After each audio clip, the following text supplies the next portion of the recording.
I'm Bear Grylls, and I'm going to show you what it takes to get out alive from some of the most dangerous places on Earth. I've got to make it through a series of challenges in the sort of places you wouldn't last a day without the right survival skills. Now I'm in the dense jungles of Vietnam, tangling with some of the most inhospitable terrain on Earth.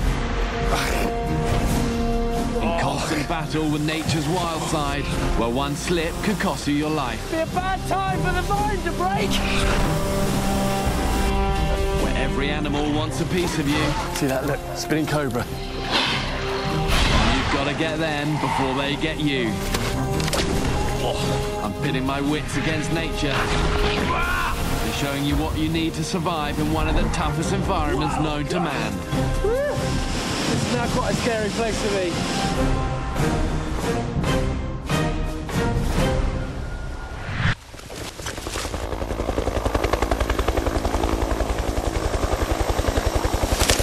Man, just look at this place. This is going to be a mission. Okay, let's get into this. About half of Vietnam is covered in tropical rainforest. Under cover of the tree canopy, in the thick vegetation of the jungle floor, visibility can be as little as a few yards.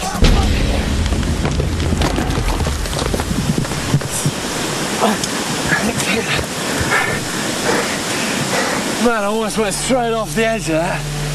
It's just hard in the jungle with so much foliage right in front of you.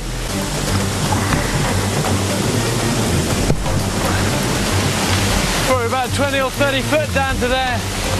But it's not the height I'm worried about, it's what's under the water. You know, just because there's a waterfall here doesn't mean it's deep. You know, there could be logs, big submerged deadfall down there. We need somewhere working out the depth. Hang on. Yeah, you stay here, hold on.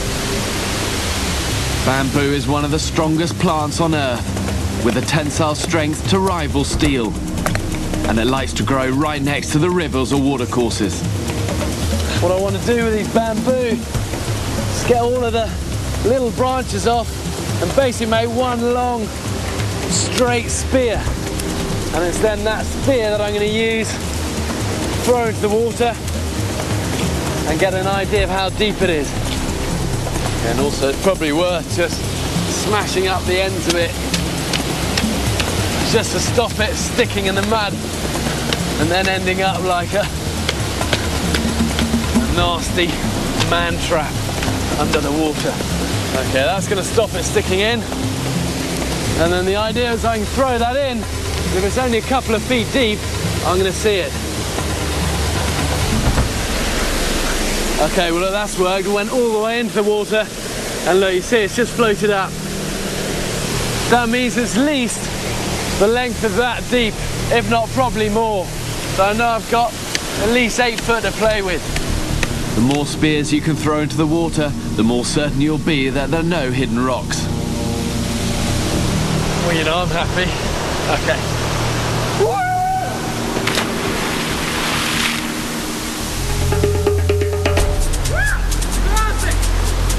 It's a quick way down, but providing the water's deep enough, I'm confident jumping heights up to 50 foot without injury. If you go with the flow of the water, you can cover ground surprisingly fast.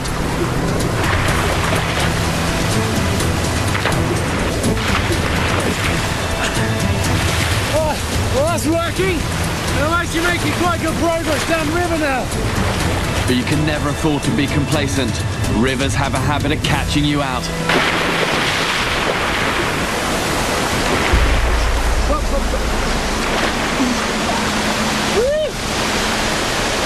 There's a drop you did not want to go over.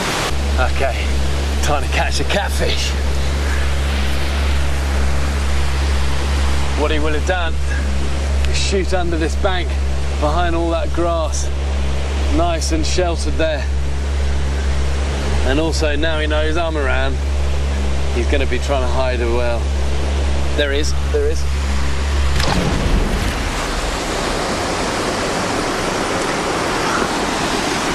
There you go.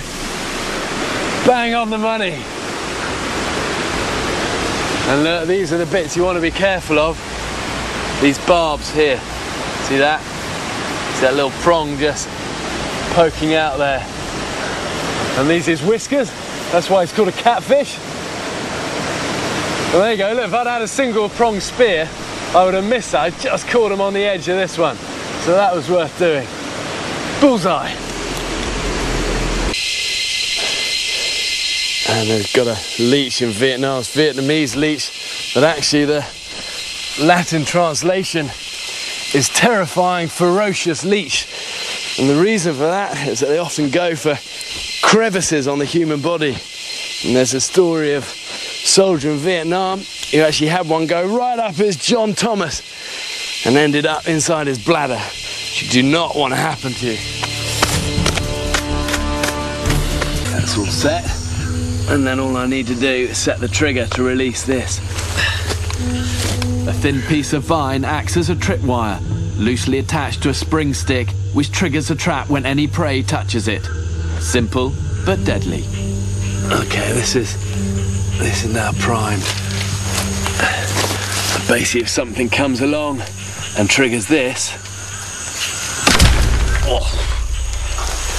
they're gonna get skewered in that. Okay, let's set it and then get up into the tree. Fire not only makes you feel much better at the end of the day, it also helps keep the mosquitoes away. And in Vietnam, the mosquitoes can be ferocious. There's a story of one US soldier who's driven so mad by them, he ended up sleeping in a paddy field underwater, with just his head poking out, and on his head, he wore a gas mask. But this is going to help keep them away. Most of Vietnam is a malaria zone. You should never underestimate the danger of malaria. About 1 million people die of it worldwide every year. A smoky campfire will keep the worst of the mosquitoes off and possibly save your life. There you go.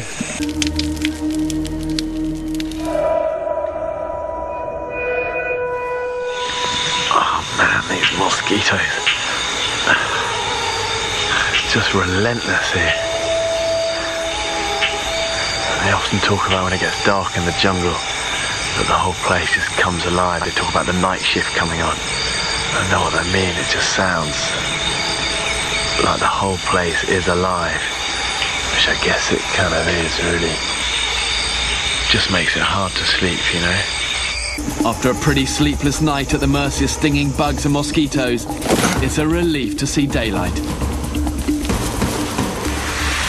Man, this has been sprung by something. Whatever it was lucky and fast. I don't want to leave this set though. Despite last night's close shave, the trap caught nothing. A good idea, but really if you want to maximise your chances of catching something, setting several traps is a way to go.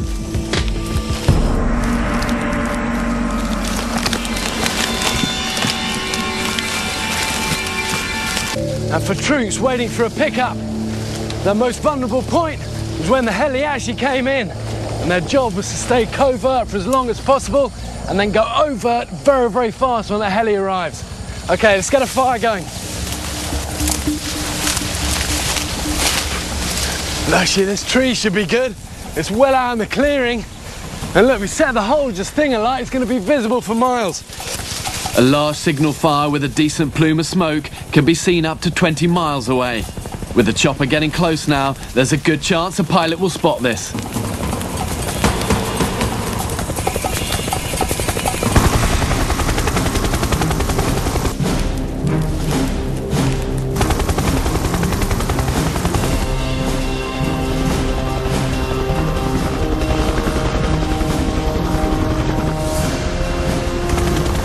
For a soldier on the ground, even the razor-sharp grass and debris whipped up by the rotor wash wouldn't dampen the joy of a successful heli pickup.